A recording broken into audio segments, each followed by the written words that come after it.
नमस्कार, जय हिंद मित्रों, आप सभी लोगों का स्वागत है अपना अलग चैनल में। जैसा कि हम लोग कवर कर रहे हैं शिक्षक भर्ती, और शिक्षक भर्ती में जो चाइल्ड डेवलपमेंट या कह सकते हैं शिक्षा मनोविज्ञान आनी है, उसका पहला चैप्टर हमने कंप्लीट किया है। ये अध्याय 2 है और इसमें पढ़ेंगे हम लोग child development, growth and development के बारे में, बाल विकास, अभिवृद्धि एवं विकास के बारे में पढ़ेंगे। तो चलिए आइए शुरू करते हैं। इसके पहले हम लोगों ने कवर कर लिया है, तो ये देखिए 201 चैप्टर पढ़ने के बाद उसमें 200 मल्टीपल थे, बहुविकल्पीय प्रश्न थे, तो उनको भी हम लोगों ने कवर कर लिया है। अगर आपने वीडियो नहीं देखी है तो वो देख लें। लगभग में हमें लगता है 10-10, 12-12 मिनट की हैं और 7 से 8 वीडियो हो चुकी हैं। ठीक है, तो ये आप देख लें। ये तो पूरा चैप्टर पढ़ाने के बाद बहुविकल्पी है, कहने का मतलब थ्योरी के बाद उनसे जो मेन इम्पॉर्टेंट प्रश्न है वो पढ़ाए गए हैं।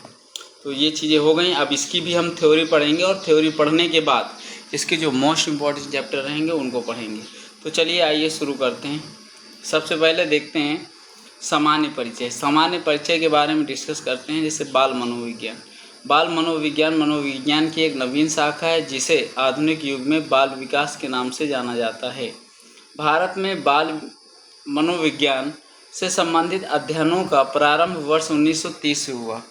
बाल विकास का साधारण अर्थ बालक का विकास है। बालक के जन्म से लेकर किशोरावस्था के अंत तक उसमें होने वाले जैविक और मनोवैज्ञानिक परिवर्तनों को सामूहिक रूप से बाल विकास कहा जाता है। ये परिवर्तन मुख्यतः शारीरिक, मानसिक, संज्ञानात्मक तथा भाषाई होते हैं। मनोविज्ञान की यह शाखा मनोवैज्ञानिकों के लिए ही नहीं अपितु जनसाधारण के लिए भी उपयोगी है। 18वीं शताब्दी में पेस्टोलॉजी ने सर्वप्रथम 1774 ईस्वी में बाल विकास का वैज्ञानिक अध्ययन किया। यह विवरण की पुस्तक बेबी बायोग्राफी पर आधारित था। बाल मनोवैज्ञानिक मिलिसेंट सिन, ठीक है, बाल मनोवैज्ञानिक मिलिसेंट मिशन हो गया यहाँ पे। ठीक है, नेक्स्ट है पेस्टोलॉजी। पेस्टोलॉजी ने बाल विकास का वैज्ञानिक अध्ययन अपने ही 3.5 वर्षीय बालक या पुत्र पर किया था। एग्जाम में पूछ लेता था कि कौन सा मनोवैज्ञानिक ऐसे हैं जिन्होंने अपना जो है वैज्ञानिक अध्ययन अपने ही पुत्र पर किया, तो वो कौन है? पेस्टोलॉजी हैं।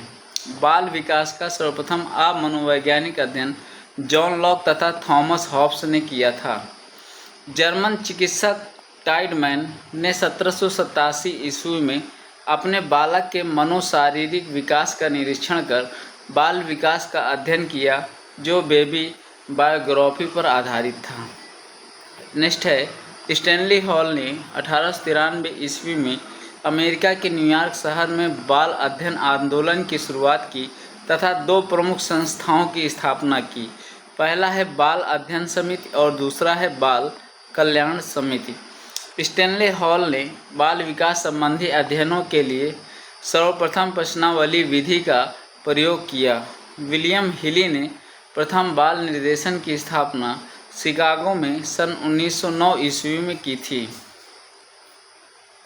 इसके बाद सल्ली ने 1892 ईस्वी में ब्रिटेन में British association for child study की स्थापना की। बाल अपराधियों को सुधारने के लिए न्यूयॉर्क, अमेरिका में प्रथम बाल गृह की स्थापना 1887 ईस्वी में की गई। बाल विकास से संबंधित लेखों का प्रकाशन करने के लिए स्टैनली हॉल 1891 ईस्वी में पेडालॉजिकल सेमिनरी नामक पत्रिका का प्रकाशन प्रारंभ करवाया। ताराबाई मोदक ने 1930 ईस्वी से भारत में बाल अध्ययन की शुरुआत की। बाल विकास के अंतर्गत सर्वाधिक कार्य व्यक्तित्व तथा मापन पर हुआ। बाल मनोविज्ञान से संबंधित प्रमुख पुस्तकें और उनके लेखक, तो ये बहुत इम्पॉर्टेंट हैं। बाल मनोविज्ञान से संबंधित प्रमुख पुस्तकें और उनके लेखक देख लेते हैं। पुस्तक का नाम, वर्ष और प्रतिपादन। इन्फेंट चाइल्ड डेवलपमेंट 1869 ईस्वी में प्रतिपादक कौन थे? 10 थे। Biographical sketch of an infant 1870 में Darwin. The mind of the child 1881। Preyer, infancy and human growth 1928 में Gesell. Guidance of mental growth 1930 Gesell. Language and thought of the mind 1926 Jean पियाजे। Moral judgement of child 1930 Jean पियाजे। Child conception of the word 1920 Jean पियाजे। गीजूबाई बधेका ने Maria Montessori से प्रभावित होकर गुजरात, भारत में बाल मंदिर संस्था 1920 ईस्वी की स्थापना की थी। बाल मनोविज्ञान, बाल विकास की परिभाषाएं। जेम्स ड्रेवर 1968 के अनुसार बाल मनोविज्ञान मनोविज्ञान की वह शाखा है जिसमें जन्म से परिपक्व अवस्था तक विकसित हो रहे मानव का अध्ययन किया जाता है। नेक्स्ट है, बर्क के अनुसार बाल विकास मनोविज्ञान की एक शाखा है जिसमें व्यक्ति की जन्म पूर्व अवस्था से परिपक्व अवस्था तक होने वाले सभी परिवर्तनों को स्पष्ट किया जाता है। आइजनेक के अनुसार बाल मनोविज्ञान का संबंध बालक में मनोवैज्ञानिक प्रक्रियाओं के विकास से है। इसमें गर्भकालीन अवस्था, जन्म, शैशवावस्था, बाल्यावस्था, किशोरावस्था और परिपक्व अवस्था तक बालक की मनोवैज्ञानिक विकास प्रक्रियाओं का अध्ययन किया जाता है। क्रो एंड क्रो के अनुसार 1858 के अनुसार बाल मनोविज्ञान वह वैज्ञानिक अध्ययन है जो व्यक्ति के विकास का अध्ययन गर्भकाल से लेकर किशोरावस्था तक की प्रारंभिक अवस्था तक करता है। बाल विकास की विभिन्न अवस्थाओं का अध्ययन। देखिए, बाल विकास के क्षेत्र के बारे में बात कर लेते हैं। तो बाल विकास के क्षेत्र हैं बालक की विभिन्न अवस्थाओं का अध्ययन, बाल विकास के सभी आयामों का अध्ययन, व्यक्तित्व का मूल्यांकन, व्यक्तित्व विभिन्नताओं का अध्ययन, बाल विकास से प्रभावित करने वाले कारकों का अध्ययन। बाल विकास की उपयोगिता। बाल विकास बाल निर्देशन देने में सहायक होता है। बालकों के विकास को समझने में बाल विकास उपयोगी है। बाल विकास बालकों के व्यक्तित्व विकास को समझने में सहायक है। बाल विकास सुखी पारिवारिक जीवन सृजन करने में सहायक है। बालकों के शिक्षण व शिक्षा में उपयोगी होता है। बालकों के स्वभाव को समझने में बाल विकास सहायक होता है। बाल विकास बालकों के व्यवहार को नियंत्रण करने में सहायक होता है। बाल व्यवहार में बाल विकास बहुत उपयोगी होता है। बाल विकास के द्वारा ही माता पिता अपने बालकों को सहजता से समझ पाते हैं। अभिवृद्धि और विकास का अर्थ। मानव विकास का अध्ययन शिक्षा मनोविज्ञान का महत्वपूर्ण अंग है। अभिवृद्धि और विकास दोनों शब्द प्रायः एक ही अर्थ में प्रयोग किए जाते हैं, किंतु मनोवैज्ञानिकों के अनुसार इसमें अंतर होता है जो निम्न परिभाषाओं से सिद्ध होता है। सोरेनसन के अनुसार सामान्य रूप से अभिवृद्धि शब्द का प्रयोग शरीर और उसके अंगों के भार और आकार में वृद्धि के लिए किया जाता है। इस वृद्धि को नापा और तौला जा सकता है। विकास का संबंध अभिवृद्धि से अवश्य होता है, पर यह शरीर के अंगों में होने वाले परिवर्तनों को विशेष रूप से व्यक्त करता है। उदाहरणार्थ, बालक की हड्डियों के आकार में वृद्धि होती है, पर बड़ी हो जाने के कारण उनके स्वरूप में परिवर्तन भी हो जाता है। इस प्रकार विकास में अभिवृद्धि का भाव सदैव निहित रहता है।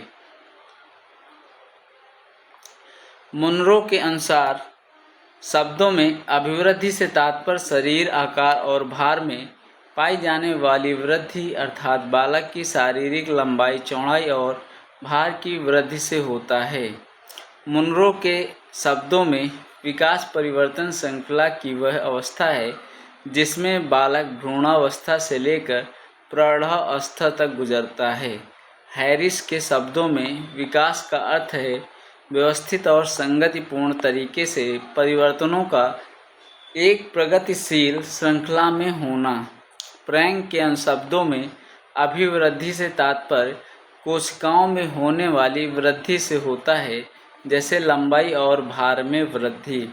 गॉर्डन के शब्दों में विकास एक ऐसी प्रक्रिया है जो व्यक्ति में जन्म से लेकर उस समय तक चलती रहती है जब तक कि वह पूर्ण विकास को प्राप्त नहीं कर लेता। उनका मानना है कि विकास की प्रक्रिया में बालक को सुखद और दुखद दोनों प्रकार की अनुभूतियों का अनुभव होता है। सुखद परिवर्तनों से अनुकूल एवं दुखद परिवर्तनों से प्रतिकूल प्रकार की अभिवृत्तियों का बालक में निर्माण होता है। हरलॉक के अनुसार विकास केवल अभिवृद्धि तक ही सीमित नहीं है, अपितु इसमें प्रौढ़ावस्था के लक्ष्य की तरफ परिवर्तनों का प्रगतिशील क्रम निहित रहता है। विकास के परिणामस्वरूप व्यक्ति में नवीन विशेषताएं और नवीन योग्यताएं प्रकट होती हैं। स्किनर के अनुसार विकास जीव और उसके वातावरण की अंतःक्रिया का प्रतिफल है।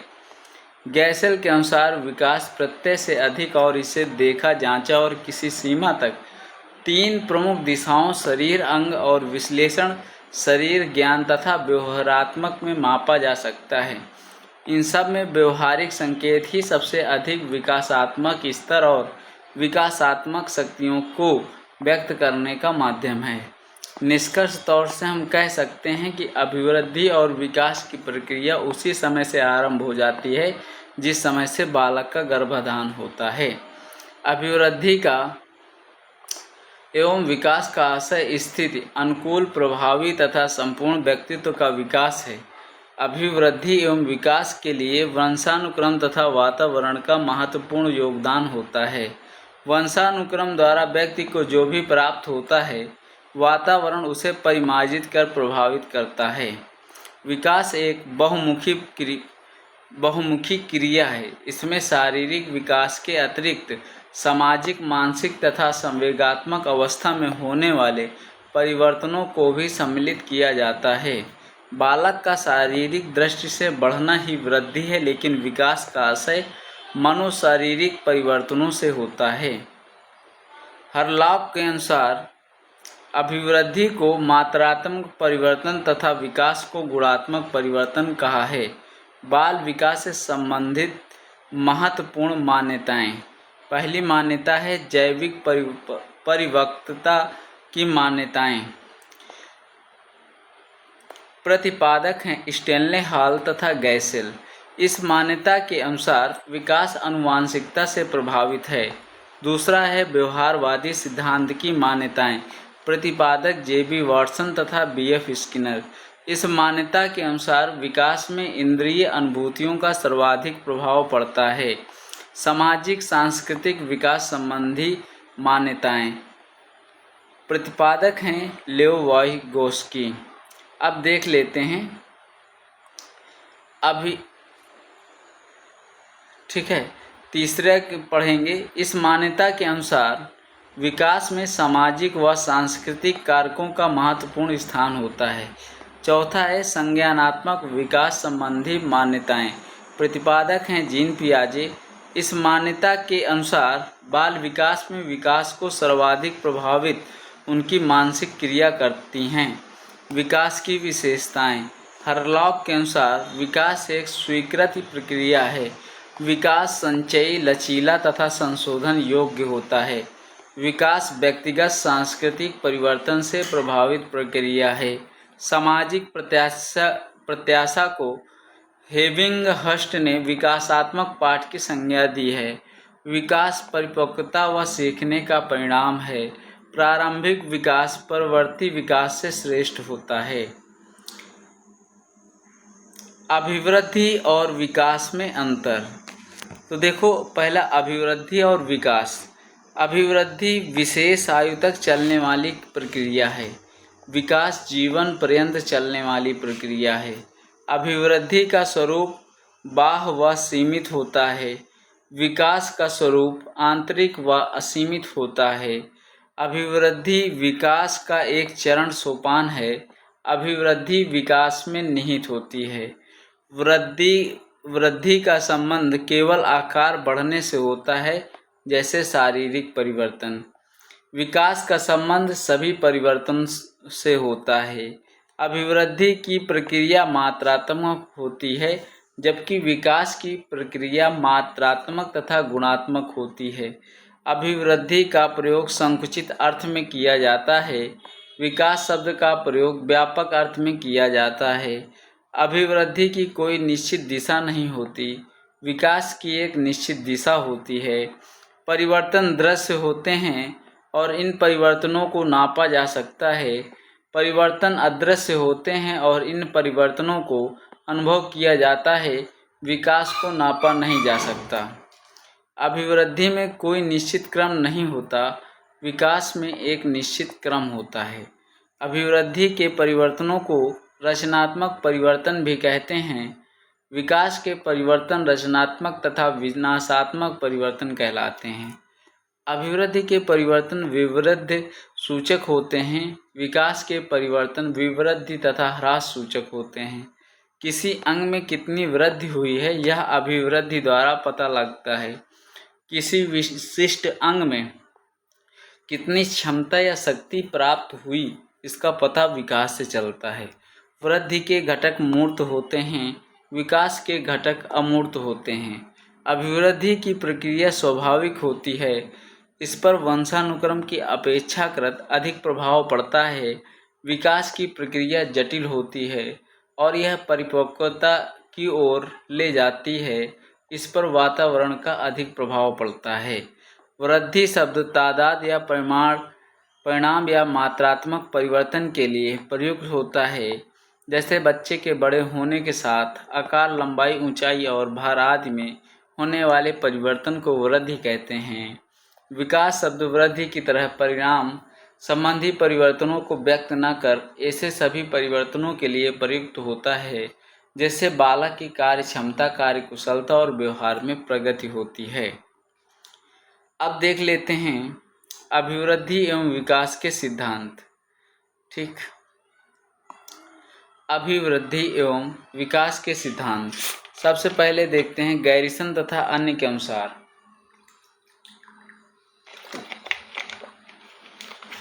जब बालक विकास की दूसरी अवस्था में प्रवेश करता है तब उसमें अनेक परिवर्तन दिखाई देते हैं। ये परिवर्तन निश्चित सिद्धांतों के अनुसार होते हैं। इन्हीं को विकास के सिद्धांत कहते हैं।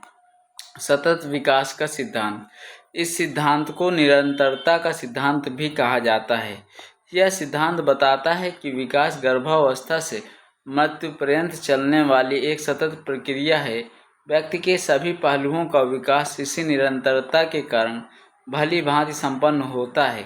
विकास की गति कभी तीव्र व कभी मंद होती है।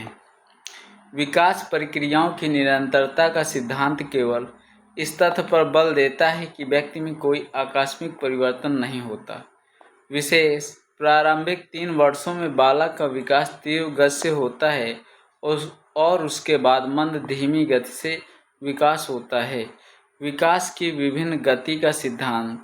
अलग अलग व्यक्तियों के विकास की गति अलग अलग होती है। विकास की विभिन्नता विकास के संपूर्ण काल में यथावत बनी रहती है। प्रत्येक अवस्था में अभिवृद्धि और विकास की गति में अंतर होता है। उदाहरण के लिए, जो व्यक्ति जन्म के समय छोटा होता है वह बड़ा होने पर भी छोटा ही रहता है और जो बड़ा होता है वह साधारणतः बड़ा ही होता है। समान प्रतिमान का सिद्धांत। यह सिद्धांत गैसेल व हरलॉग द्वारा प्रतिपादन किया गया था। इस सिद्धांत के अनुसार एक जात के जीवों में विकास का क्रम समान रूप में पाया जाता है। उदाहरण के लिए, विश्व के सभी भागों में बालकों के जन्म के बाद विकास का क्रम सिर से पैरों की तरफ होता है। गैसेल के अनुसार 2 व्यक्ति समान नहीं होते, लेकिन सभी सामान्य बालकों में विकास का क्रम समान होता है। अब नेक्स्ट है सामान्य से विशिष्ट क्रियाओं का सिद्धांत। इसको पढ़ेंगे नेक्स्ट वीडियो पे। मिलते हैं नेक्स्ट वीडियो पे, तब तक के लिए जय हिंद, जय भारत।